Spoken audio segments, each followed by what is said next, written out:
to life. Praise God. Lahat tayo magsabi, Amen? Praise God, mga kapo tayo sa oras na ito.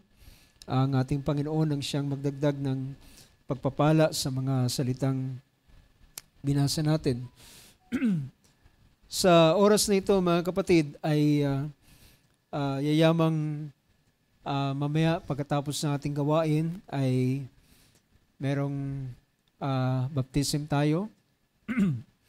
At dahilan aking pinasya na rin na dahilan ito'y bautismo, ay gusto kong i-share sa inyo ang isang bahagi.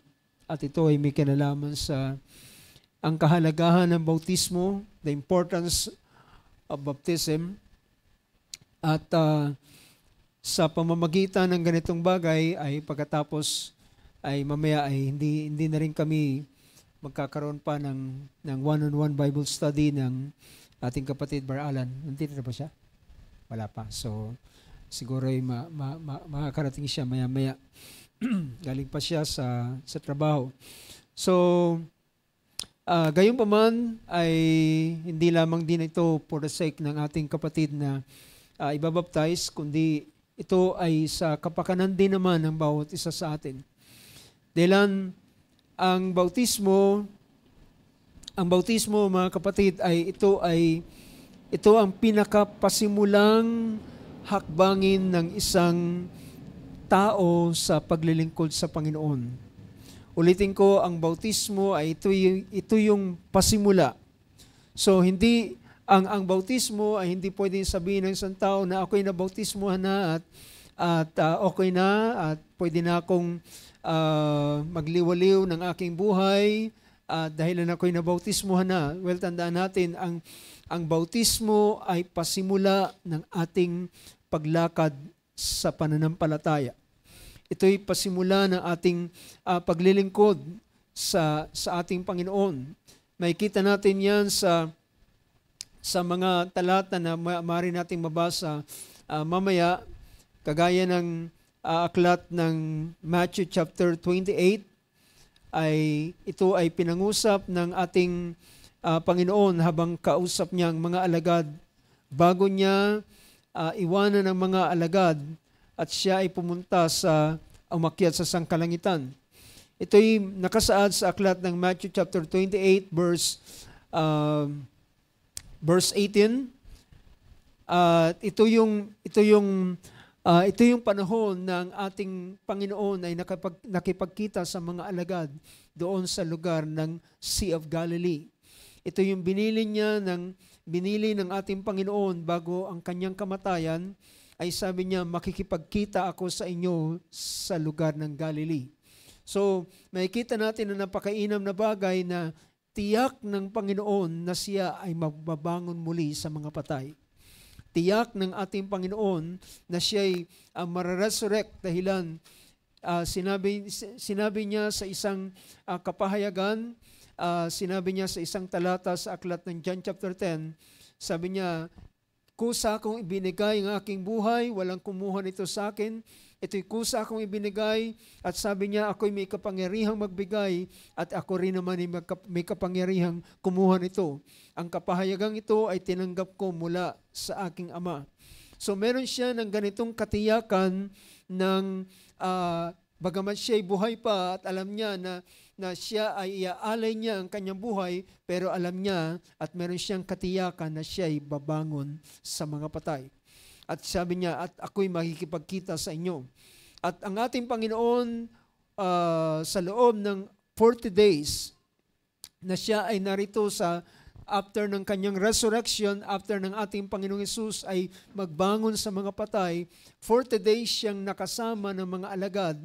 Nabuhay ang ating Panginoon, nagpapakita sa kanila ng mga proof, ng mga patunay na siya ay buhay, hindi siya multo, hindi siya espiritu, kundi siya ay tunay na buhay at kumakain na kasama niya, pumapasok sa silid na kung saan sila naroon at ang Panginoon ay humihingi ng pagkain, ng tinapay, at kinakain niya sa kanyang harapan upang pakita na siya ay hindi espiritu, siya ay totoong buhay.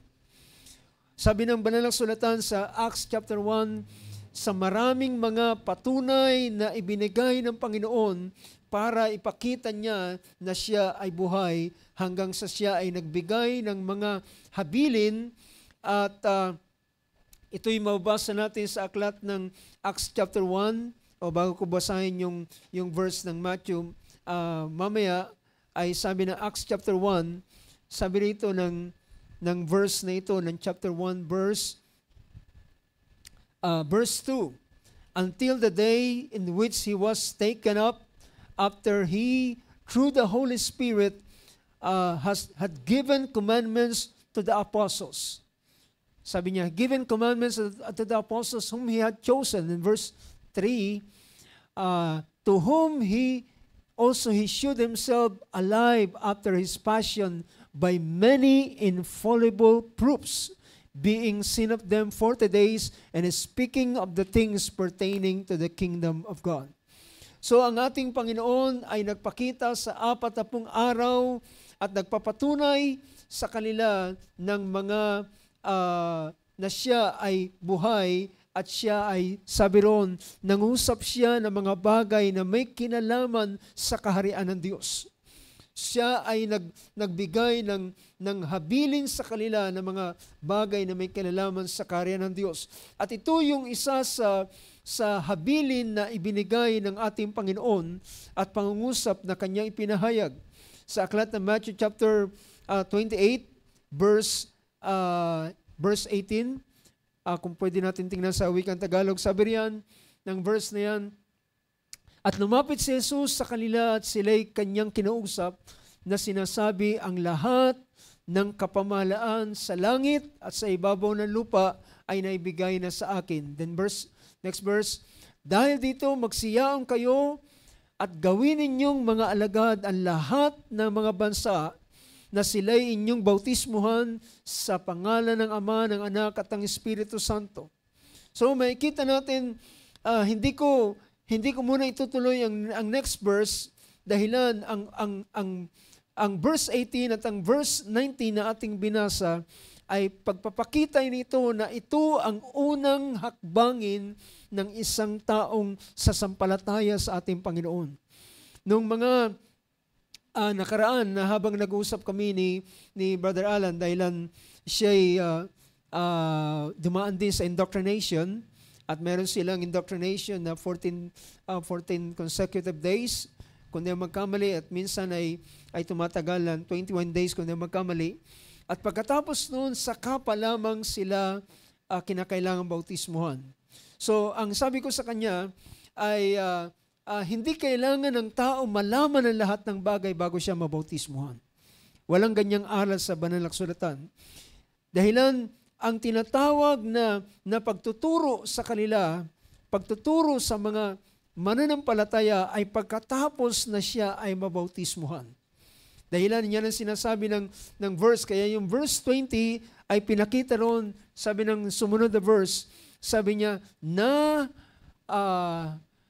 ituro ninyo sa kanila na kanilang ganapin ang lahat ng mga bagay na iniutos ko sa inyo. At narito, sabi niya, at ako'y sumasa inyong palagi hanggang sa katapusan ng sanlibutan. So, ang indoctrination, o sabihin natin ang pagbibigay ng aral ng mga bagay na may kinalaman sa mga kalooban ng Diyos, ay ito ay ibinibigay pagkatapos na ang isang tao ay tumanggap ng bautismo. So, yan ang pinapakita. Kaya, may mga instances sa banal na kasulatan na mayroong isang lalaking, ito ay isang abating o eunuch, isang lalaki na naglilingkod sa reyna. Usually yung mga naglilingkod sa reyna ay mga bating, at sila ay galing Ethiopia, at sila ay pumunta sa Jerusalem. Maaring ang mga taong ito ay sila ay mga meron silang lahi ng Hudyo o sila ay converted sa ganitong bagay at sila ay pumunta ng Jerusalem at nung naroon sa Jerusalem at nang siya papauwi na at pabalik sa Ethiopia, sa isang lalaking si Felipe na evangelist ay inutusan ng Panginoon na pumunta ka doon sa lugar ng Gaza at iyong samahan at pagdating niya doon sa Gaza ay nakita niya ang isang lalaking ang karwahe na dumarating at sabi niya, sumama ka sa kanya, sabi ng Espiritu. At siya pumasok doon sumakay doon sa karwahe na at sinasakyan ng bating na ito papauwing Ethiopia. At ang lalaking iyon ay nagbabasa ng Isaiah chapter 53. Although that time, ang Isaiah, ang aklat ay wala pang chapter and verses. Pero yung particular na kanyang binabasa ay ang eksaktong sulat ng Isaiah chapter 53 na patungkol sa ating Panginoon na siya ay tinanggihan, dinala niya ang ating kasalanan at ang patungkol sa ating kapayapaan ay kanyang binayaran lahat. At sa pamamagitan ng kanyang mga latay ay tayo ay nagsigaling. Yun ang particular verse na binabasa ng lalaking itong ng bating na ito. At sabi ng lalaking ito ay sabi niya, sino ang tinutukoy ng kasulatan? Siya ba na nagsulat sa Isaiah na tinutukoy o meron siyang tinutukoy na tao? Then mula sa mga talatang yun ay pinangaral ni Felipe si Hesukristo. At habang pinapangalan niya si Hesukristo, napadaan sila doon sa tubig. At sabi ng bating, sabi niya, narito ang tubig. Sinong makakahadlang sa akin na ako ay bautismuhan? So makikita natin na hindi na kailangan ng maraming indoctrination para ang tao ay bautismuhan. Yung bating ay ilang oras lamang ang lumipas at ang tanging ipinangaral ni Felipe sa kanya ay si Jesus at ang kaharian ng Diyos at ang pangangaral ng kaharian ng Diyos ay kasama rito ang bautismo sa pangalan ng ating Panginoong Hesus. Kaya't nang makita niya ang tubig, sabi niya, sino makakahadlang sa akin? At winika ni Felipe, kung ikaw ay sumasampalataya ng buo mong puso, ikaw ay pwedeng bautismuhan. So makikita natin at ang ating brother ay nagtanong, ano ang aking dapat na ihanda sa panahon ng bautismo? Sabi ko, wala kang ibang, ang tangi mo lang dapat ihanda ay ang sarili mo at ang iyong puso. Yun ang aking pinahayag sa kanya. So makikita natin, by the scripture, ay hindi kailangan ng matagal na indoctrination sa isang tao. Ang mahalaga ay pakilala sa kanya si Jesus, siya na tagapagligtas.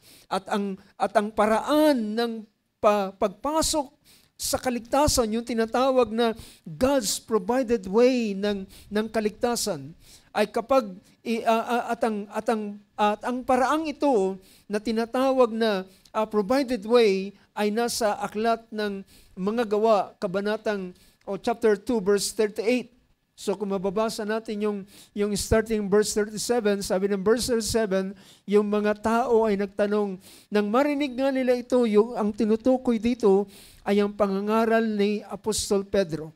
Nang marinig nila ang pangangaral ni Apostol Pedro, ay nangasaktan ang kanilang puso at sinabi kay Pedro at sa ilang mga apostol, mga kapatid, anong gagawin namin? So right away na kanilang marinig nang marinig nila ang pangaral ni Pedro at nasaktan ang kanilang puso, nagtanong sila, anong gagawin namin? At nang sumagot si Pedro ng verse 38, sabi ron, at sinabi sa kanila ni Pedro, mangagsisi kayo at mangagbautismo ang bawat isa sa inyo sa pangalan ni Hesukristo sa ikapagpapatawad ng inyong mga kasalanan. So yun yung sagot, yun yung tugon, yun yung God's provided way ng tinatawag na salvation. Ang provided way, ang paraan ng Diyos ng kaligtasan upang ikaw ay pumasok sa paraan ng Diyos ng kanyang pagliligtas, upang iyong tanggapin siya bilang tagapagligtas, ay ikaw ay sumampalataya sa Kanya na tagapagligtas at ikaw ay magpabautismo. So yun yung bagay. At ang bautismong ito ay may kinalaman, sabi rito, sa pangalan, mga bautismo ang bawat isa sa inyo, sa pangalan ni Hesukristo, sa ikapagpapatawad ng inyong mga kasalanan. So dito ay ginagawad ang kapatawaran ng kasalanan sa panahon ng bautismo sa pangalan ng ating Panginoong Hesus. At kaya pagkatapos doon ay sabi niya, at tatanggapin ninyo ang kaloob ng Espiritu Santo. At tatanggapin ninyo ang kaloob ng Espiritu Santo na ang Espiritu mismo ay mananahan at gagawing tahanan ang isang mananampalataya na nabautismuhan sa pangalan ng ating Panginoon. Now, pumunta ako doon sa bahagi na aking gustong i-drive na point sa gabing ito.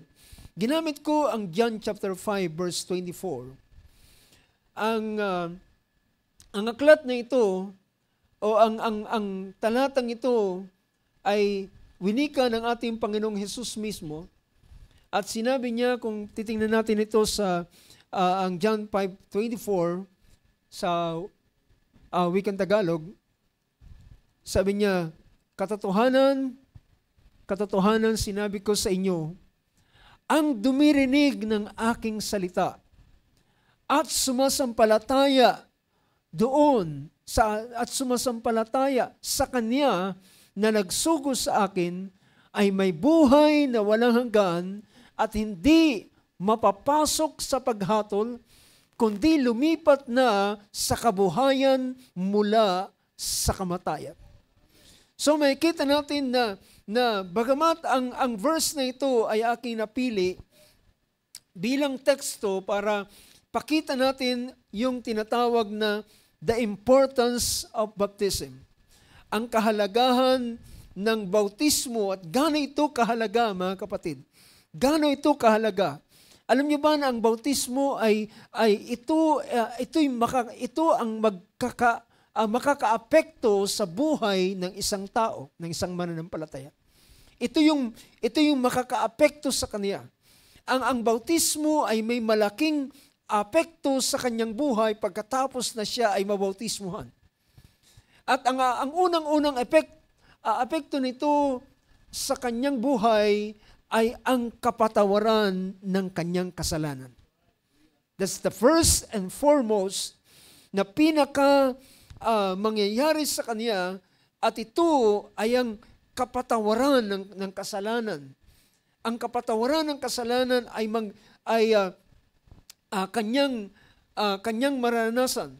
At pagkatapos ng pagpapatawad na ito, so makikita natin dahilan, babalikan ko yung verse na binasa natin kanina sa Acts chapter 2, dahilan sa pamamagitan ng pangalan ng ating Panginoon ay doon iginagawad ang kapatawaran ng kasalanan. Kung titingnan natin ang aklat ng First Corinthians, sabi rito ng isang verse ng First Corinthians, tingnan ko ang isang bahaging ito.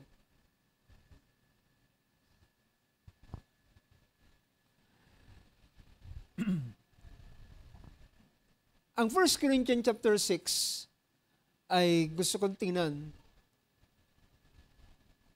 sa pagpapahayag ni Apostol Pablo. Sabi niya,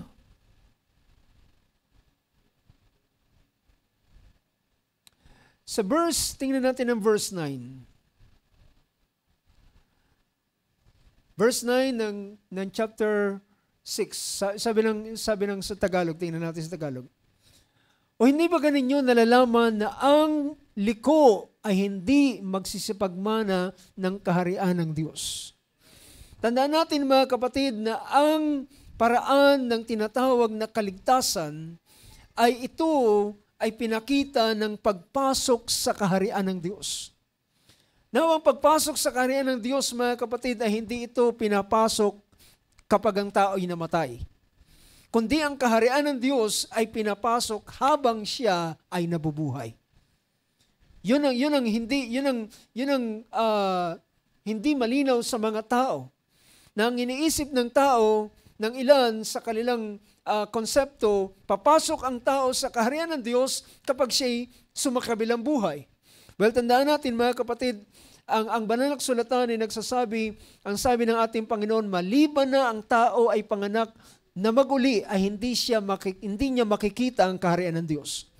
Then verse 5 ng chapter 3 ng John, maliban na ang tao ay panganak ng tubig, bautismo, at ng Espiritu, ang pagdating ng Espiritu Santo, ay hindi siya makakapasok sa kaharian ng Diyos.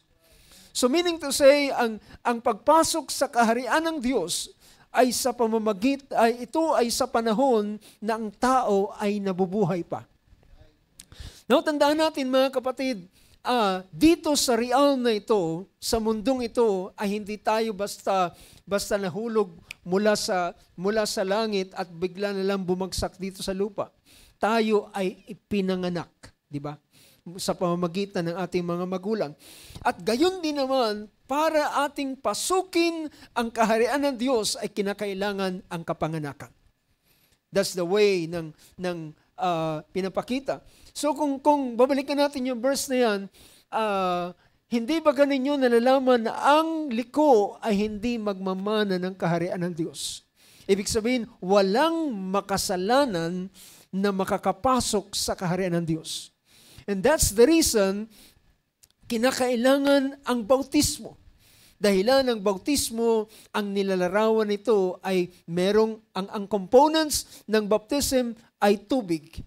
At ang tubig, ang ginagawa ng tubig ay naglilinis o naghuhugas. Yun ay simbolikong bagay, pero ito ay inutos ng Panginoon bilang isang simbolo. At sabi rito, hindi ba ganinyo nalalaman na ang liko ay hindi magmamana ng kaharian ng Diyos? Huwag kayong padaya, wika ni Apostol Pablo. Hindi tayo pwedeng magpadaya na sabi ng ilan ay ka rito, sabi nung narinig ko, magpakaamos ka rito sa lupa, doon ka lang maghilamos sa langit. Well, hindi ganun. Walang taong makakapasok sa ganung paraan. Sabi niya, sabi rito, huwag kayong padaya kahit ang mapakiapid. It is about sexual immorality. Ni ang mga nananamba sa Diyos-Diyosan, mga idol worshiper, mga nangangalunya, ni ang mga nang bababae, ni ang nakikiapid sa kapwa lalaki. The next verse, ngunit kayo rin ay ang mga nagsisigawa ng kalikuan at nagdaraya. Tama ba? Yung verse na yan? Bumalik yata tayo. Verse 10. Ni ang mga nagnanakaw, ni ang mga masakim, ni ang mga naglalasing, ni ang mga mapagtungayaw, ni ang mga malulupig ay hindi magmamana o hindi makakapasok at makaka-benefit. Yung salitang, merong dalawang bahagi mga kapatid na magandang pag-usapan. Ito ay yung pagpasok at pag-inherit. Merong dalawang bahagi ito. Pagpasok sa kaharian at pagmamana ng mga bagay na naroon sa kaharian. So, mga magnanakaw, mga masakim. Then, sa verse 11, sabi ng verse 11, at ganyan ang mga ilan sa inyo. Paul is talking about the previous life ng mga taong ngayon ay mananampalataya na ang kanilang unang buhay ay nasa ganitong bagay. Nasabi niya, at gayon ang ilan sa inyo, ngunit nangahugasan na kayo. Nangahugasan na kayo. Yung salitang nangahugasan na kayo, ito ay nagpapakita ng bautismo sa tubig sa pangalan ng ating Panginoong Hesus. Ngunit, but you are washed. Kayo'y nangahugasan na kayo, ngunit binanal na kayo, ngunit inaring ganap na kayo. Yung salitang inaring ganap, pagkatapos na patawarin, then i-declare you are just and justified. Ikaw ay dideklara na isang matuwid dahilan ikaw ay pinatawad. See? Dahilan siya ay pinatawad, idideklara na siya ay isang matuwid sa harapan ng Panginoon. Well, maaaring sa harapan ng tao, ganun pa rin ang tingin nila. Well, sasabihin nila ay, saglit lang yan. Hindi yan magtatagal, babalik uli yan sa dati niyang gawa.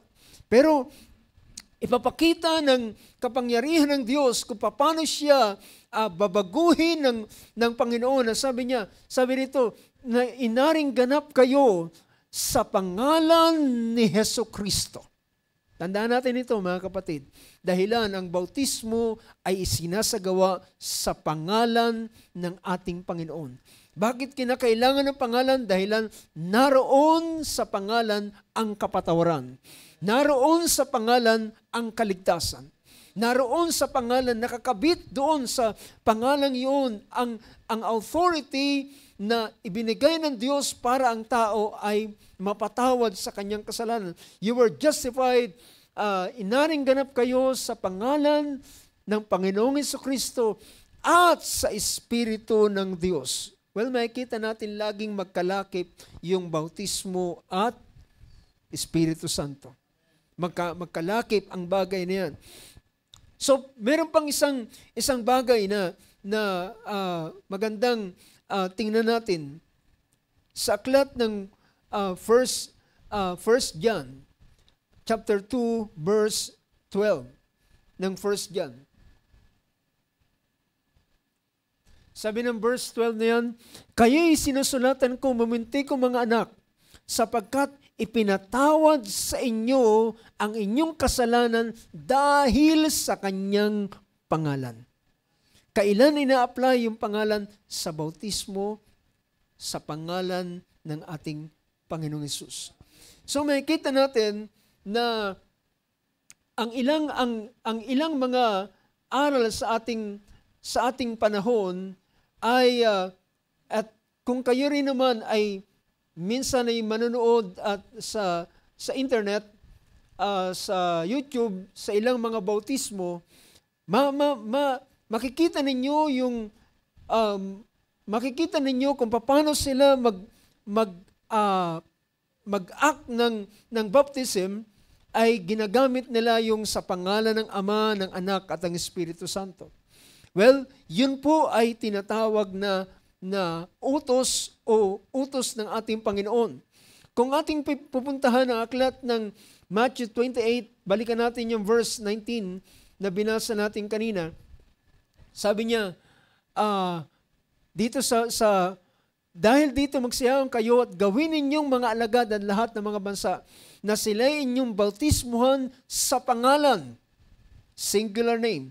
Bautismuhan mo sila sa pangalan ng Ama, ng Anak, at ng Espiritu Santo. So ang inuutos ng ating Panginoon dito ay ang bautismuhan sila sa pangalan ng Ama, ng Anak, at ng Espiritu Santo.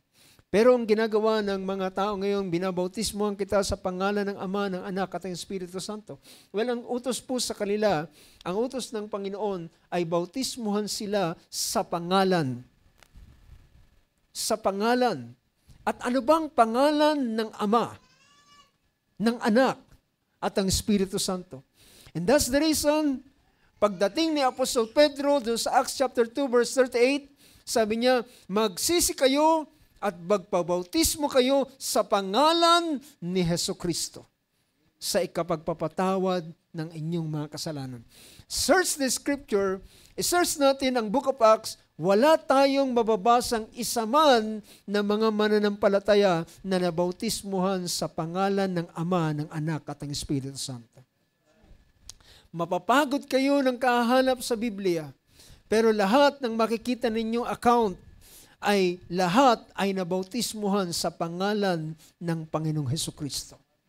Acts chapter 2, Acts chapter 8, Acts chapter 10, chapter 19, ang lahat ng mga chapter na aking tinukoy sa Book of Acts, lahat ng mga nabautismuhan ay nabautismuhan sa pangalan ng Ama, sa pangalan ng ating Panginoong Jesucristo. At walang nabautismuhan sa pangalan ng Ama, Anak at ng Espiritu Santo. So, ang bahaging ito ay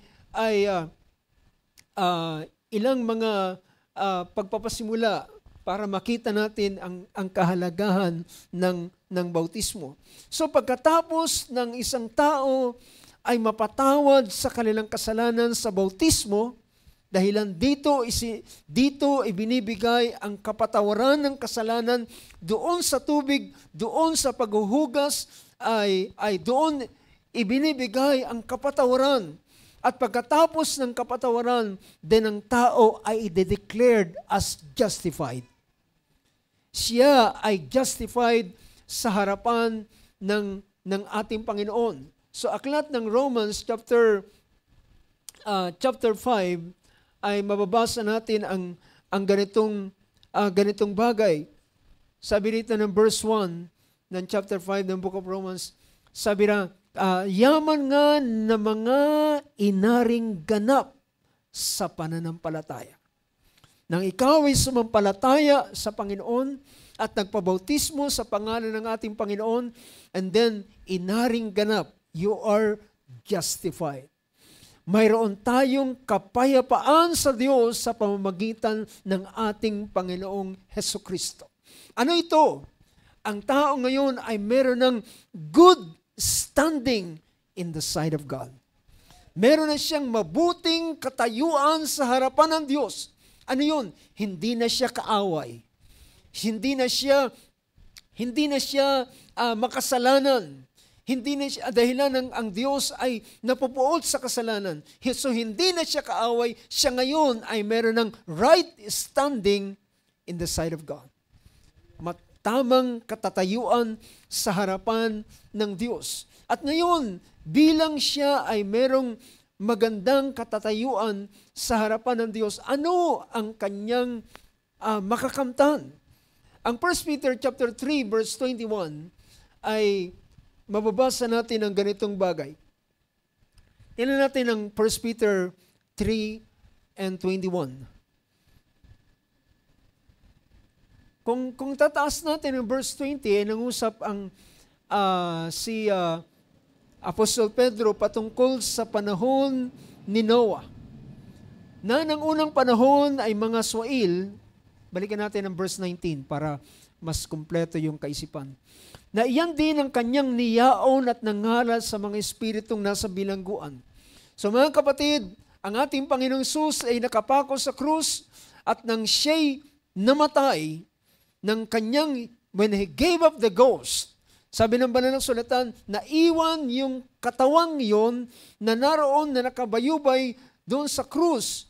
At ito ay dinala sa libingan, pero yung kanyang spirito ay nanaog sa kalaliman doon sa lugar na pinupuntahan ng mga kaluluwang, mga taong namamatay, na ang kaluluwa nila ay pumaparoon sa tinatawag na Hades. At sa lugar na yon, ang ating Panginoon ay pumaroon at kanyang kinundina yung mga taong hindi nagsisi sa panahon ni Noah. Kaya mabasa natin yung na iyan din ang kanyang niyaon at nangaral sa mga espiritong nasa bilangguan. And the next verse, na ng unang panahon ay mga swail na ang pagpapahinuhod ng Diyos ay nananatili noong mga araw ni Noe, samantalang inihahanda ang daong. Na sa loob nito'y kakaunti sa makatwid ay 8 kaluluwa ang nangaligtas sa pamamagitan ng tubig. The next verse, na ayon sa tunay na kahawig. So ibig sabihin, yung tubig, sabi niya na ayon sa tunay na kahawig, ngayoy nagligtas sa makatwid bagay ang bautismo. See? Yung tubig na yun ay nilarawan na ayon sa tunay na kahawig, ngayon ay nagligtas sa makatwid bagay ang bautismo. Now mga kapatid, yung tubig na dumating sa araw ni Noe sa pamamagitan ng daong ay siya ay naligtas. Pero yung tubig na yun na dumating sa panahon ni Noe ay yung tubig na yun din ang pumatay sa kanila, sa mga tao. Kaya makikita natin ito ang parehong salita na nagligtas sa mga mananampalataya ay parehong salita na hahatol sa kanila sa huling mga araw.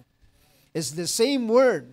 Yung salita na tinanggap ng isang tao na magiging daan ng kanyang kaligtasan, ang ebanghelyo ng ating Panginoon, ang sino mang tatanggap sa ebanghelyong ito at sasampalataya at susunod sa pamantayan na sinasabi ng banal na kasulatan ay magiging daan ng kanyang pagkaligtas.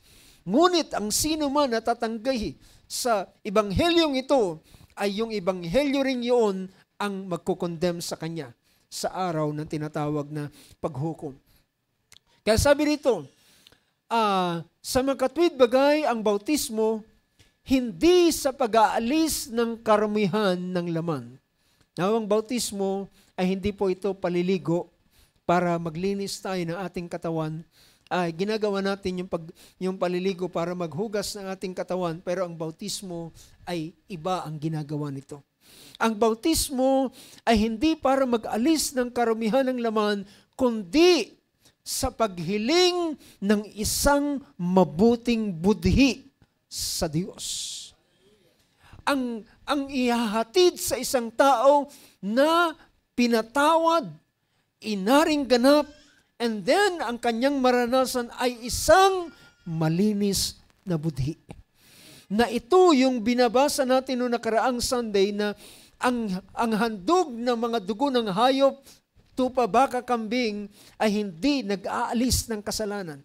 Pagkatapos noon, yung guiltiness ay naroon pa rin at yung kapangyarihan ng kasalanan ay naroon pa rin.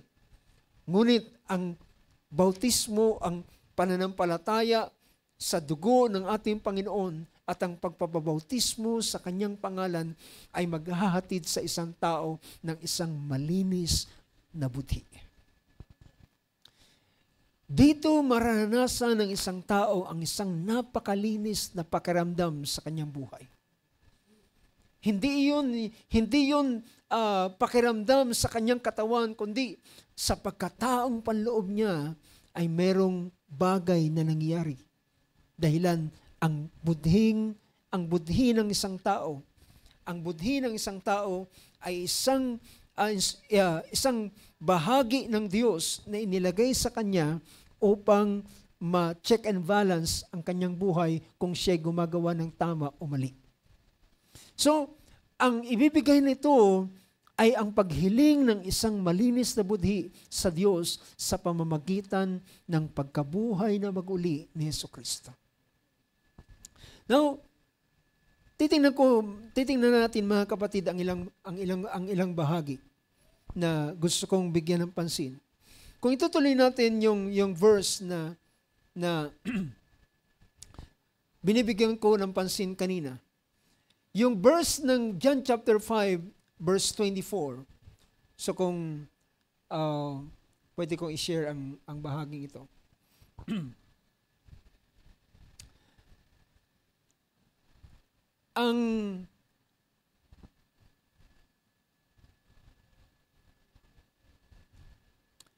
So dito sa verse na ito ng chapter 5, verse 24, mapapansin nyo dyan na sinabi rito na, "Truly, truly I say to you, whosoever hears my word."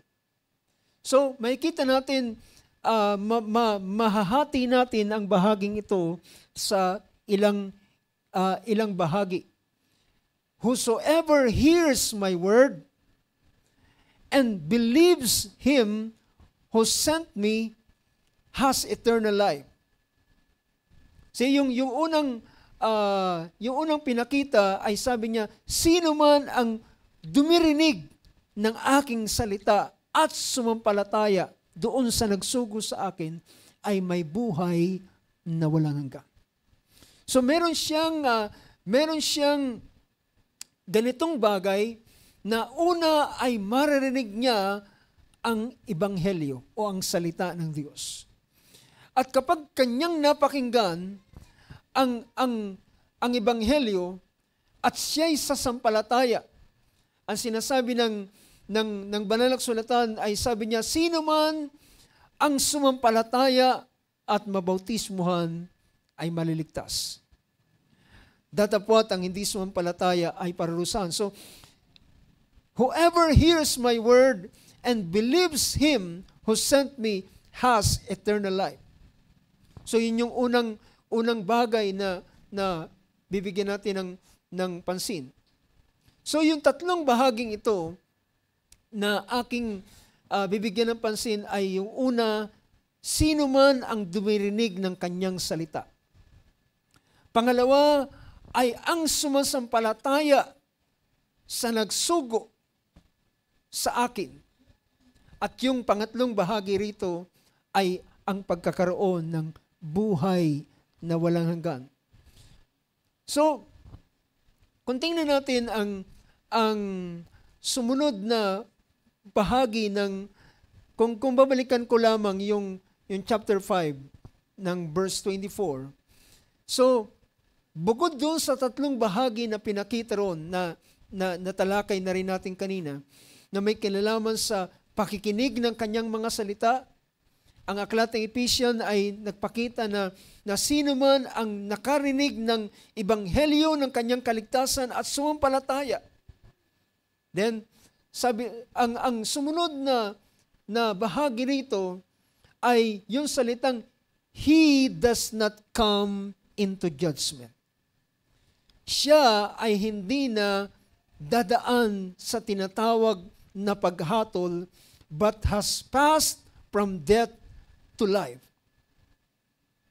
So yung salita rito na passed from death to life. Kung ating bubulay-bulayin yung verse na ito, yung bahaging ito na lumagpas, dumaan o dumaan siya o lumipat siya sa ibang version, mga kapatid, ay makikita natin na yung version doon ay yung tinatawag na sa isang version ay yung crossover. Ibig sabihin, mula sa isang lugar, ikaw ay mapapalipat. So maring ang isang taong nabautismuhan ay doon pa rin siya nakatira. Doon pa rin siya siya ay residente pa rin ng lugar na yun, pero merong siyang nilipatan. Ang tawag dito is passed from death unto life. Now, ang isang bibigyan natin ng pansin, dahilan kanina nagamit na natin yung verse na ito, yung salitang bautismo, at sa aklat ng Mark chapter 16, verse 15 to 16, pinakita roon yung may kinalaman sa utos ng Panginoon na ipahayag ang ebanghelyo sa lahat ng kinapal. At ang sumunod na pangungusap dito, nasabi niya, sino man ang sumampalataya? Whosoever believes. Ang sino man na sumampalataya ay, ang sabi riyan, at mabautismuhan ay maliligtas. Kung inyo papansinin ang puntong ito, dito sa bahaging ito, yung salitang believes, ay hindi ito ina-apply sa, sabihin natin, kailanman ay hindi tinuro ng Biblia ang infant baptism. Dahilan ng infant, ang isang sanggol ay wala silang kakayanang sumampalataya. Wala silang kakayanang sumampalataya. At hindi sila makakapagpasya para sa tinatawag na bautismo. At oo, yung unang pananampalataya na ating kinagisnan ay pagkapanganak ng isang bata ay binibinyagan. Pero wala yun sa aral ng Biblia. So pinakita rito, whosoever believes, and is baptized will be saved. Sila ay maliligtas. Ngunit, yung point na aking pinakita kanina, ngunit ang sino man na hindi sumampalataya ay parurusahan. Sila ay, they are condemned. Sila ay condemned na. Ibig sabihin, ang tao, sa ayawin at sa gustuhin ng tao, ang tao ay condemned na siya. Ibig sabihin, meron ng judgment, meron ng decision na ibinigay sa kanya. Tingnan natin ang bahaging yan. So yung bahagi ng chapter 5 verse 24, pinakita roon, ay sabi niya, He does not come into judgment. Siya ay hindi na papasok sa paghatol, kundi siya ay lumipat na mula sa kamatayan tungo sa kabuhayan. Tingnan niyo ang chapter 5 ng Romans. Sabi rito ng Romans 5:16. Sabi niya, and the free gift is not like the result of that one man's sin. For the judgment following one trespass brought condemnation. So yung unang, ang tinutukoy po rito, wala na tayong sapat na panahon para i-detalye, ang tinutukoy dito ay ang kasalanan na naganap sa halamanan ng Eden. At ang kasalanan na naganap doon ay nagdala ng, meron ng judgment. At ang, it follows the condemnation. So yung isa pang version na gusto kong gamitin ay ang BBE translation. Sabi rito, and the free giving has not the same effect as the sin of one.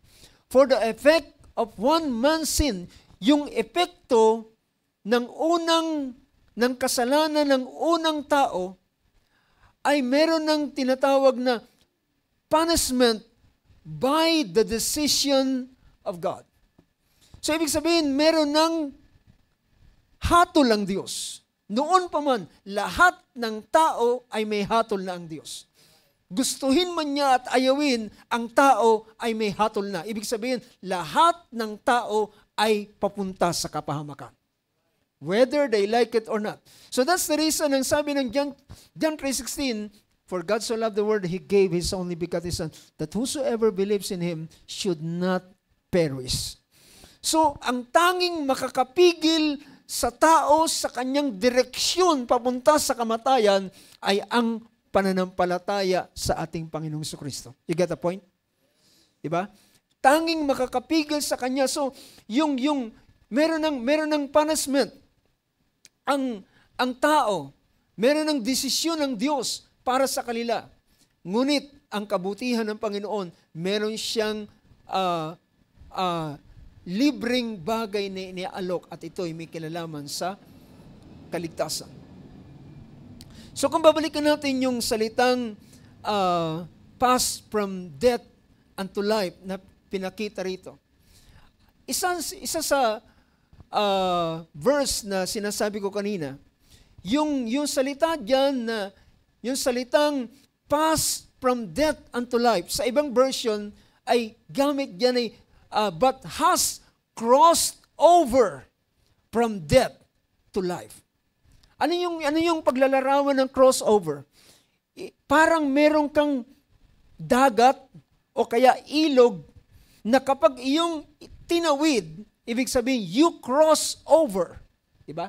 Mula ka doon sa isang pangpang, ay lilipat ka doon sa kabilang bahagi.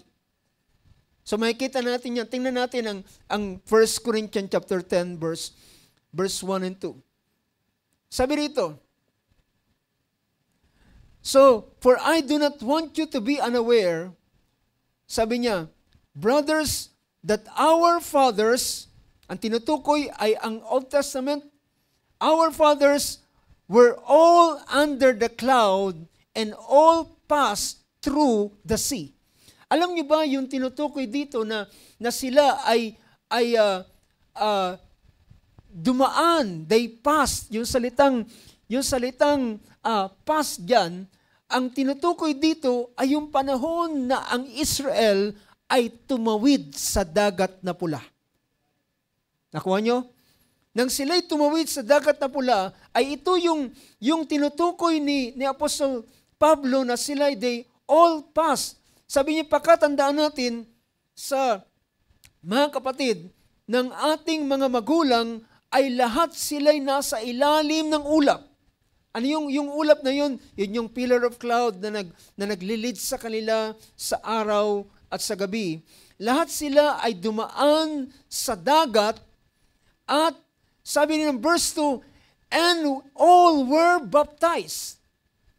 Ibig sabihin, yung dagat na pula na kanilang tinawid ay naglalarawan ng baptism. Nakuha nyo?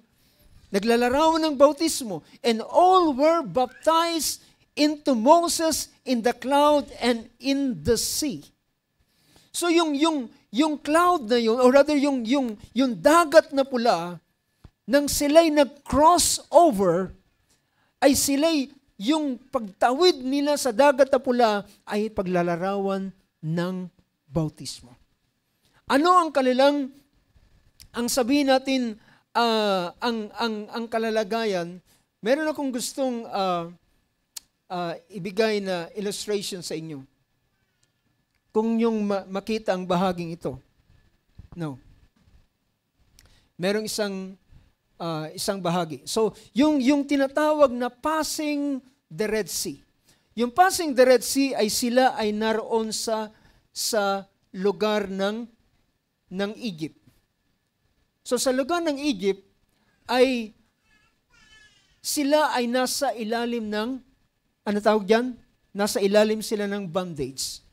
Habang sila ay nasa lugar na ito ng Egypt, ay nasa ilalim sila ng pagkaalipin. Diba?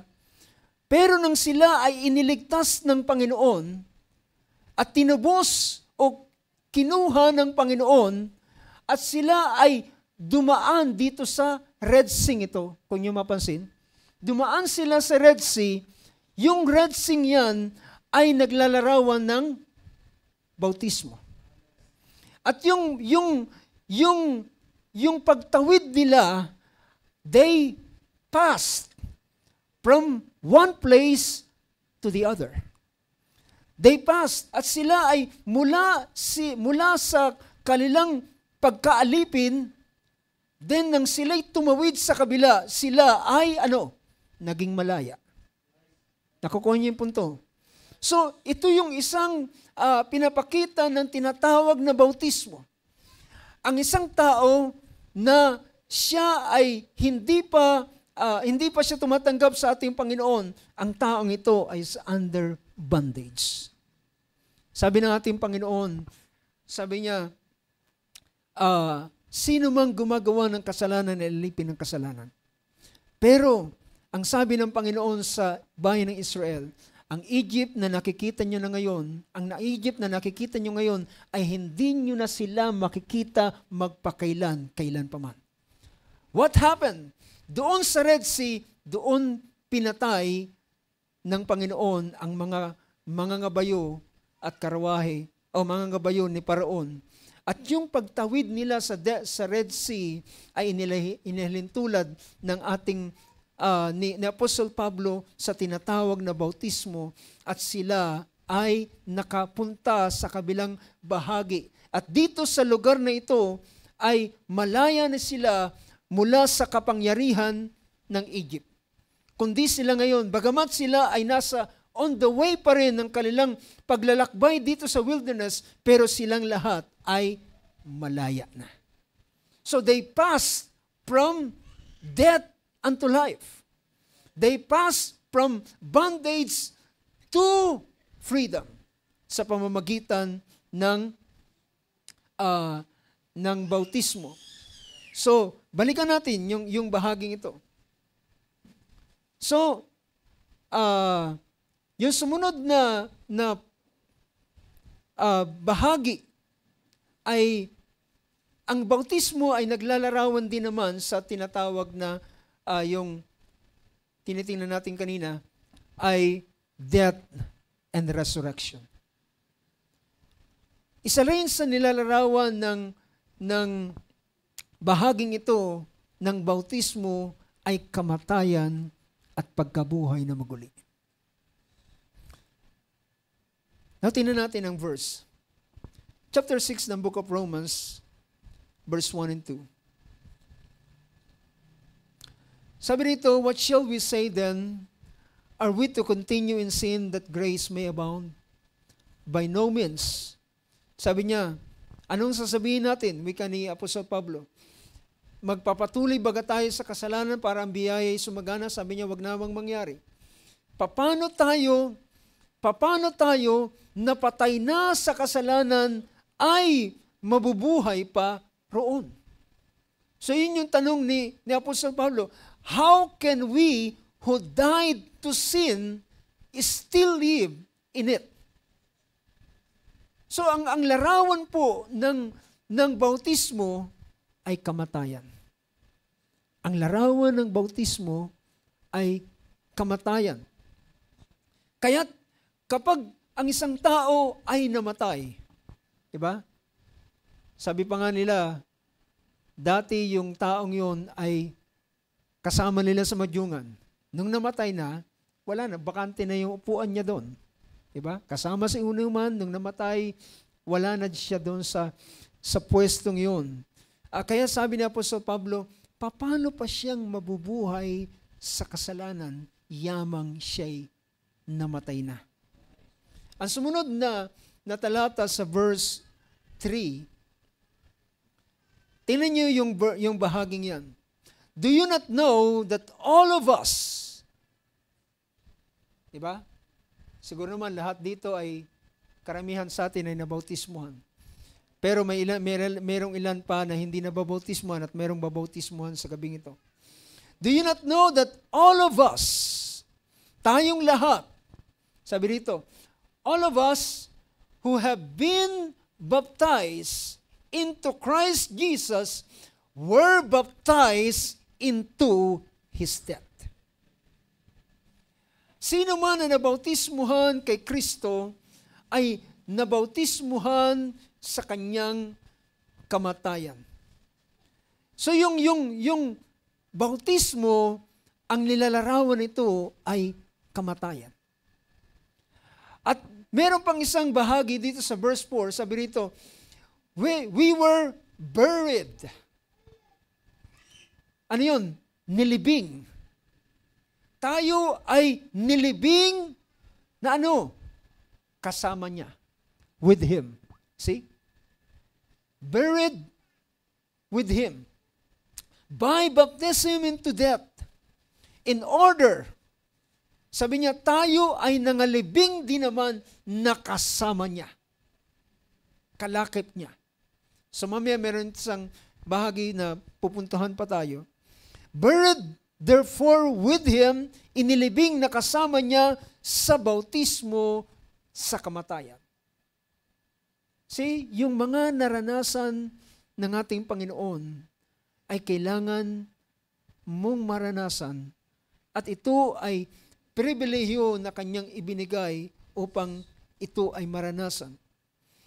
Buried therefore with Him by baptism into death, in order that just as Christ, see, ang pinapakita rito, just as Christ was raised from the dead by the glory of the Father, so kung paanong si Kristo ay nabuhay na maguli sa mga patay sa pamamagitan ng kaluwalhatian ng Ama. So, ang tao, ang tao na nagpabautismo, na magpapabautismo ay inilalarawan niya ang kanyang kamatayan. At ang kanyang kamatayang kalakip ng ating Panginoon. At ang kanyang pagkalibing na kalakip ng ating Panginoon. At kung siya'y namatay at nililibing na kalakip o kasama ng ating Panginoon, definitely siya rin naman ay babangon na kalakip ng ating Panginoon. Kaya sabi rito, just as Christ was raised from the dead by the glory of the Father, we too, tayo rin naman, ay makakalakad sa isang panibagong paraan ng pamumuhay. yung palang tinatawag na resurrection, ay ito'y paglakad sa panibagong paraan ng pamumuhay. Yun yung tinatawag na fruit of repentance. Ang bunga ng pagsisisi ay maghahatid siya sa kanya sa paglakad sa isang panibagong paraan ng pamumuhay. Kaya makikita natin ang sino man na kay Kristo Jesus, sabi ng 1 Corinthians 5:17, ay isa ng bagong nilalang. Then verse 5, sabi ng verse 5, so yung verse 4, pinakita roon, kung si Kristo ay nabuhay na maguli sa mga patay sa pamamagitan ng Ama, kalawalhatian ng Ama, tayo rin naman ay mabubuhay sa isang bagong paraan ng pamumuhay. Verse 5, alam niyo ba na ang bautismo, mapapansin niyo diyan yung salitang, for if we have been united with Him. Yung salitang united. Pag sinabing united, ikaw ay isinama sa Kanya. Alam niyo ba na ang bautismo ay kagaya ng isang pagpasok ng isang babae at lalaki sa isang tipanan sa pamamagitan ng kasalan. At doon sila ay pinag-iisa. And you know, brothers and sisters, dito nagaganap yung tinatawag na pag-iisa ni Kristo. At alam niyo ba ang church, ang mga mananampalataya ay nilalarawan sila as babae. Hinahalintulad sila sa bride, na ang bride ay kinakasal doon sa groom. For if we have been united with Him in a death like His, we shall certainly be united with Him in a resurrection like His. So makikita natin na ang bahaging ito ay pagiging kalakip ng ating Panginoon sa kamatayan, sa pagkalibing, at sa pagkabuhay na maguli. Ang sumunod na verse, sabi rito, so ginamit pa yung verse ng verse 6 dito. We know that our old self was crucified with Him. So tingnan niyo yung mga term na ginagamit ni Apostol Pablo in terms sa bautismo, kamatayan, pagkalibing, at pagkapako na kasama ng ating Panginoon. Was crucified with Him in order that the body of sin might be brought to nothing. Ibig sabihin, kapag ang isang tao ay naranasan niya ang maipako na kasama ni Jesus, ibig sabihin, ang kanyang buhay, ang kanyang katawan ay hindi na mabubuhay sa kasalanan. Dahilan ang kanyang lumang pagkatao, yung lumang siya, yung lumang ikaw. Alam niyo si Pablo ay meron siyang dalawang pangalan. Tinatawag siyang Saul of Tarsus. Siya yung persecutor dati. Siya yung umuusig sa mga mananampalataya. But later on, his name ay tinawag siyang Paul the Apostle. So ang dating buhay ng Saul of Tarsus ay persecutor, blasphemer, sabi niya sa 1 Timothy, na dating mamumusong, dating nag-uusig na iglesia. Pero sa biyaya ng Diyos, siya'y inabot ng Panginoon at siya'y ginawang katiwala ng Ebanghelyo at pinagkatiwalaan siya ng mga salita ng Diyos. Ngayon tinawag siyang Apostle, Paul the Apostle, the Sent One. Ang isang isinugo ng ating Panginoon. So, ang isang na-crucified ay ang kanyang lumang pagkatao ay naipako na. at yung pagbangon niya ay ibang tao na. In order that the body of sin might be brought to nothing so that we would no longer be enslaved to sin. Upang tayo ay hindi na maging alipin ng kasalanan. Sapagkat ang namatay ay malaya na sa kasalanan. Now if we have died with Christ, we believe that we will also live with Him. So lahat ng magiging karanasan ng isang tao ay ang naging karanasan ng ating Panginoon. Ang kamatayan, ang pagkalibing, at ang pagkabuhay na maguli. We know that Christ being raised from the dead will never die again. Death is no longer has dominion over him. So, mula noon, ang tinatawag na nang ang ating Panginoong Hesus ay mabuhay na maguli. Alam niyo ba, hindi na siya namatay. Dahilan wala nang kapangyarihan ang kamatayan sa Kanya. Yun yung pagkakaiba sa resurrection kaysa sa to live again. Si Lazarus ay nabuhay siya pero namatay pa rin siya later on. Pero ang ating Panginoon nang siya'y ma-resurrect, ang kamatayan ay wala ng kapangyarihan sa Kanya. Hindi na siya pwedeng patayin pa ng kamatayan dahil ang kamatayan ay wala ng grip sa Kanya. Now, makikita natin kung tatapusin ko yung bahaging ito. Patungkol sa ating binibigyan ng pansin about the importance of baptism. Kung isasum up natin ang ganitong bagay tungkol sa bautismong ito, una ay pinapakita ng John chapter 5 verse 24 na ang tao ay lumipat na mula sa kahutulan, hindi na siya dadaan sa paghatol. Bakit hindi na siya dadaan sa paghatol? Pinatawad na ang kanyang kasalanan. Wala na siyang kasalanan. Ano pa ang hahatulan sa kanya kung siya'y pinatawad na sa kanyang kasalanan? Now tell me, di ba? Ang isang tao na pinatawad na, ang isang tao na inari ng ganap o inakwit na siya, wala nang kapangyarihan ang hukuman sa kanya. Hindi na siya pwedeng ipasamon. So therefore, hindi na rin siya haharap dun sa day of judgment. Sa tinatawag na white throne judgment. Hindi na siya haharap doon dahilan siya ay pinatawad na sa kanyang kasalanan. He passed from death unto life. Kagaya ng pagtawid ng Israel doon sa dagat na pula.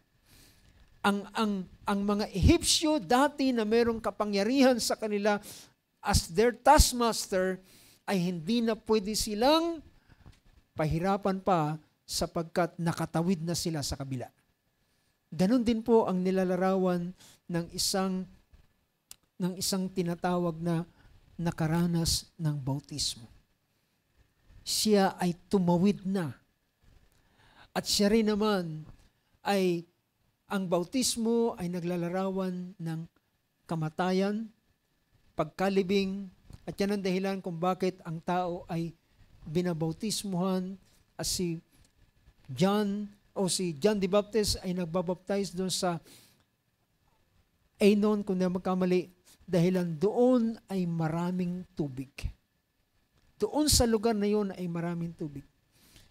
Yan ang dahilan kung bakit ang bautismo, ang salitang bautismo, ang ibig sabihin niyan sa Greek, ang Greek word na baptizo ay ibig sabihin to immerse. To submerge. Siya ay ilubog siya. Yan ang dahilan bakit kinakailangan ng maraming tubig. Hindi siya kinakailangan buhusan, hindi siya winiwisikan, kundi siya ay inilulubog dahilan yun ay Yun ang ibig sabihin ng salitang baptiso. Inilulubog at siya ay, ang larawan nito ay paglilibing. Diba? Usually yung mga nililibing, laging narinig natin in 6 feet below the ground. So, malalim ang pagkalibing sa kanya. At hindi naman siya mananatiling nakalibing, siya ay babangon.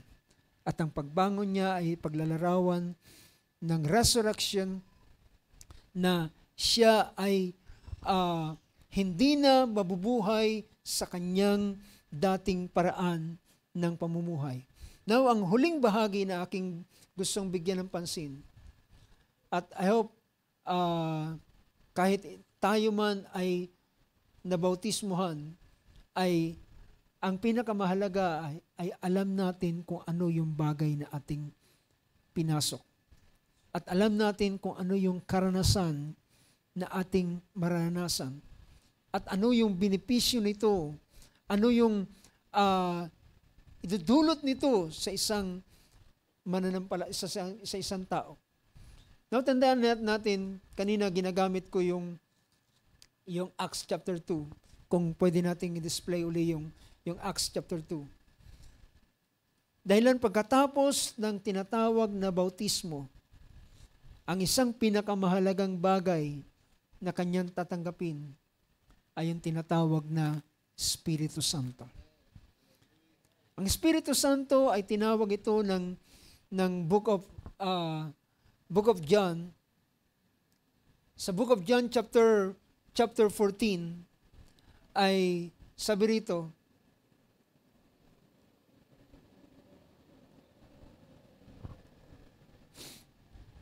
ang pangungusap ng ating Panginoon from verse 16, sa verse 16 ng chapter 14 ng Book of John, "And I will ask the Father, and He will give you another helper, that to be with you forever." I will give you another helper. Sa King James Version is comforter, pero sa ibang, ang Greek word na yan na parakletos, ay ang ibig sabihin nito ay katulong o tumutulong sa ating tabi. Katulong natin at katabi natin ibig sabihin, hindi na tayo sa ating sarili lamang, merong tumutulong sa atin. Sa isang definition, sa strong definition, it is an intercessor, a controller, advocate, a comforter. Sa ibang version ay helper. Siya ang tumutulong sa atin. Yung bagay na dating hindi natin kaya, ay magagawa natin dahilan merong tumutulong sa atin. Diba? Bakit natin nabubuhat ang isang bagay na mabigat? Kasi merong tumutulong sa atin. Gayon din ang gawain ng banal na Espiritu kapag ito ay dumating sa buhay ng isang tao. At ito ay darating pagkatapos na ang tao ay mabautismuhan, sapagkat ito ay tinawag na promise. Ito ay pangako na matatanggap. So, sabi nito, tuloy lang natin at pupuntahan ko pa ang isang verse bago tayo magtatapos. "I will ask the Father, and He will give you another comforter, another helper, to be with you. To be with you forever. Even the Spirit of truth, whom the world cannot receive." Hindi ito matatanggap ng sino man. Dahilan ng tanging paraan ng pagtanggap ng Espiritu Santo, tinawag itong Espiritu ng katotohanan, ang paraan para siya ay matanggap ay sa pamamagitan ng repentance, baptism, at forgiveness of sin. Yun ang paraan. Kaya, whom the world cannot receive.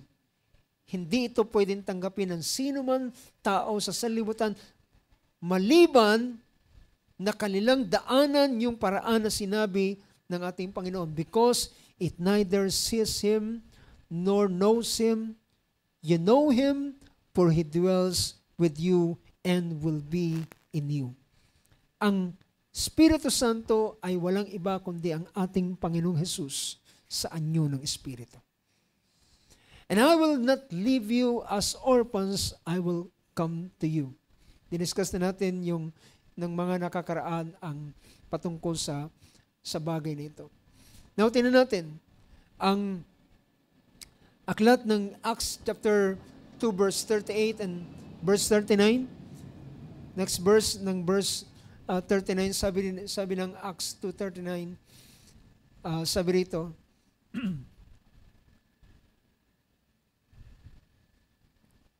pagkatapos sabihin ng verse 38 na, at tatanggapin ninyo ang kaloob ng Espiritu Santo. Verse 39, sapagkat sa inyo ang pangako. Ang tawag dito sa Espiritu Santo ay pangako. Pag sinabing ito ay ipinangako sa sino man na magpapabautismo at mapapatawad ang kanilang kasalanan, may pangako na tatanggapin nila ang Espiritu Santo. Pangako yan. Pagkatapos mong mabautismuhan at ipatawad ang iyong kasalanan, ang pangako ng Panginoon, bibigyan kanya ng Espiritu Santo. Darating sa iyo ang Holy Spirit, ang banal na Espiritu. Sapagkat ang pangako ay sa inyo. Sapagkat sa inyo ang pangako at sa inyong mga anak at sa lahat ng nangasa malayo, maging ilanman ang tawagin ng Panginoon. Maging ilanman, ibig sabihin, sino man ang kanyang tatawagin, sino man ang magsisisi, magbabautismo sa kanyang pangalan, ay para sa kanila ang pangako. Ilan man ang tatawagin ng Panginoon, ay bibigyan sila ng Espiritu Santo. Tatanggapin nila ang banal na Espiritu. For the promise is for you and for your children and for all who are a part of everyone whom the Lord God calls to Himself. Kaya ilan man ang tinawag ng Panginoon, mula noon hanggang ngayon, ilan man ang kanyang tinatawag ay kanyang binibigyan ng Espiritu Santo. So yun ang ilang bagay na makikita natin ng kahalagahan ng bautismo sa tubig sa pangalan ng ating Panginoon. Kung hindi ang tao mababautismuhan, hindi siya makakalipat mula sa kamatayan tungo sa kabuhayan. Kung hindi siya mababautismuhan, hindi niya maranasan ang kalayaan. Dahilan ang Israel, hanggat hindi sila nakatawid sa kabilang ibayo ng Red Sea, patuloy pa rin silang under bondage. Under sila sa pagkaalipin. Pero nang sila'y makatawid, malaya na sila. They celebrate. Nag-celebrate sila ng kanilang kalayaan. So makikita natin, ito yung mga bagay na pinapakitang benepisyo at importansya ng bautismo na tatanggapin o tinanggap ng isang tao, tatanggapin ng isang tao. Ito'y karanasan ng kamatayan at pagkabuhay. At ang pagkabuhay na ito ay isang panibagong paraan ng pamuhay. Praise God. Purihin ang Diyos. Palakpakan natin ating Panginoon sa gabing ito. At nawa ang mga salita ng Diyos ay, ang Bible studying ito ay makapagpatibay sa atin sa bagay na ating tinanggap sa Panginoon. Ano ang kahalagahan ng bagay na ito? At kagaya ng sinabi ko, ang bautismo ay ginagawa sa pangalan ng ating Panginoon. Nais kong tumayo ang bawat isa sa atin. Praise God. At habang ating awitin ang isang awit, yung awit na lang na inawit natin kanina, the glory of His presence. At ay dulog sa panalangin.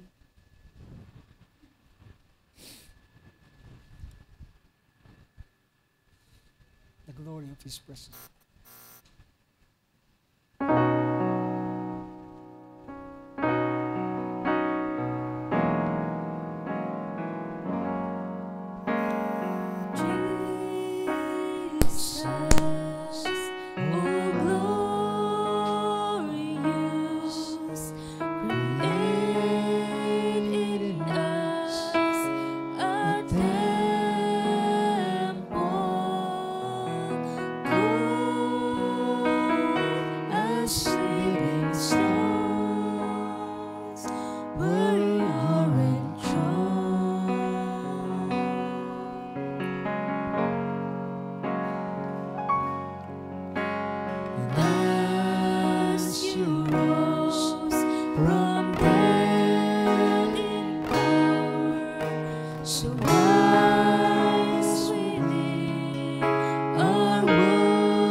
Clothe us in your glory.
Hallelujah. Ating iko ang ating maulo. Salamat sa provision ng Panginoon na Kanyang binigay ang pagkakataon na ang tao ay mahugasan, malinisan sa pamamagitan ng bautismo sa tubig. At pagkatapos na siya ay malinisan at mahugasan, patawad ang kanyang kasalanan at ariin siyang ganap, then ang pangako ng Panginoon na Kanyang Espiritu ay Kanyang ibibigay at mananahan siya magpakailan-kailan pa man sa buhay ng isang sumampalataya sa ating Panginoon. At Kanyang makakasama ang Panginoon doon sa Kanyang Espiritu. Dahilan ng Romans chapter 8 ay nagsasabing ang Espiritu ng Diyos kasama ng ating espiritu ay nagpapatotoo na tayo ay mga anak ng Diyos. And it will only come, hallelujah, by virtue of baptism. Sa pamamagitan ng bautismo na ipinubahid ng Panginoon. At kung wala ang bautismo, never na ang tao ay tatahanan ng Espiritu ng Diyos. Kung wala ang bautismo, walang kapatawaran ng kasalanan. At kung walang bautismo, hindi siya makakakalakad sa panibagong paraan ng kanyang pamumuhay. Lahat ng kanyang pagsisikap ay pwede niyang gawin, but it will become a failure. It will be a failure. Ito'y kabiguan ang kanyang matatanggap at matatamasa lamang. Tayo manalangin. Amang Diyos, sa gabing ito, nagpapasalamat kami sa provision na yung binigay sa amin. Salamat, Lord God, na naglagay ka ng kaparaanan para kami mapatawad sa pamamagitan ng iyong alay na iyong inalay, ang iyong katawan, ang iyong dugo, ang iyong buhay. At nang matapos mo itong ialay, ikaw ay nagbangon sa mga patay, bilang patunay na sino mang sasampalataya sa iyo ay maranasan ang katulad na iyong naranasan, Panginoon. Lord, at mula nang ikaw ay magbangon sa mga patay, ikaw ay nag-usap sa iyong mga alagad, yumaong kayo sa buong sanlibutan, ipangaralin niyo ang Ebanghelyo, ang sumampalataya at mabautismuhan ay maliligtas, at ang hindi sasampalataya ay patuloy na mapapahamak. Hallelujah, Lord, salamat sa biyayang ito. Salamat sa bukas na pintuang ito na binuksan mo sa amin upang aming pasukin at kami ay benepisyo at makapasok sa iyong kaharian, Panginoon. O Lord, maraming salamat. Sa gabing ito, hallelujah, ay aming isasagawa ang bautismo, Lord, para sa aming kapatid, Brother Alan. Ikaw ang Diyos na naging mabuti sa kaniya, Panginoon. Hindi mo itinulot na siya ay mabautismuhan doon sa isang uri ng relihiyon na kanyang kinamulatan o kanyang na-encounter, Panginoon Diyos. Kundi Lord, bagamat sa mga panahong yun ay hindi natuloy ang ganong bautismo sapagkat ikaw ay merong dakilang layunin sa kanya. Panginoon, salamat sa gabing ito ay isasagawa ang bautismo para sa aming kapatid, O Lord God. At ito'y isang biyaya at kaparaanan na yung inilaan para sa Kanya, na siyang inilaan mo rin sa bawat isa sa amin upang kami ay makasama sa fellowship, makabilang at makabahagi sa iyong katawan, Panginoon, maging kabahagi sa iyong iglesia, O Lord God. At higit sa lahat, Panginoon, mapabilang sa kanila, mapabilang na kasama ng mga pinangakuan, Panginoon, upang ang iyong pangakong Espiritu ay dumating sa iyong mga lingkod na iyong tatawagin. Panginoon Diyos, pagpalain mo, Lord, ang gabing ito ng bautismo. Hallelujah. At pagkatapos ng bautismo, ang pangako mong Espiritu Santo ay yung ibigay sa Kanya at lumakad ka na kasama niya at magpatotoo ka sa pamamagitan niya, Panginoon, at maging blessing siya at maging liwanag ang kanyang buhay, saan man siya makarating, saan man siya makaroon, Panginoong Diyos. At bayan mo, Lord, ang buhay na ito, hallelujah, ay walang ibang imamanifest, Lord, kundi ang buhay ni Kristo na siyang kalooban mo, Panginoon, para sa bawat isa sa amin.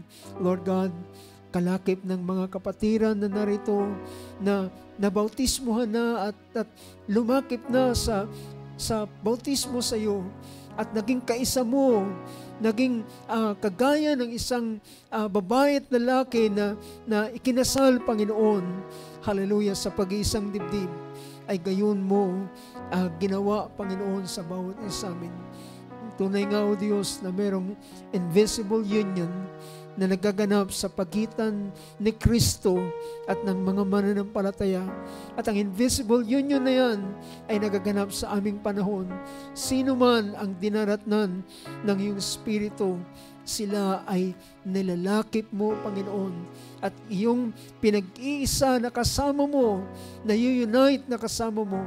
O Lord, what a blessing na aming tinatamasa sa uling araw nito. May you bless this evening, Lord, kahit man ang aming pagtatapos, Panginoon, ng maliit na gawain ito, ay aming pinagpapasalamat sa iyo ang iyong mga salita. Pinagpapasalamat namin yung Lord, ang iyong presensya na sumasama sa amin, kagaya ng iyong pinangako na hindi mo kami iiwanan. At kung umalis man kami sa dakong ito, kasama pa rin namin ang iyong presensya na gagawa sa aming buhay at aakay sa amin at mabubuhay kami, hallelujah, at magagawa namin ang lahat ng mga bagay kagaya ng sinabi ni Pablo sa pamamagitan ni Kristo Jesus na nagpapalakas sa amin. Lord, mauwi sa iyo ang buong karangalan at buong pagpapasalamat. As we end this service, Lord, ay kinikomit namin ang lahat ng ito ng pagpapasalamat at as you bless, Lord, ang bawat isang naging kabahagi ng gawain at kahit man sila na nasa kanilang mga tahanan. Sa iyo ang kapurihan at kalawalatian at karangalan kay Kristo Jesus na aming Panginoon at tagapagligtas. Amen and amen. Praise God. So say amen. Praise God. Palapakan natin Panginoon sa oras na ito.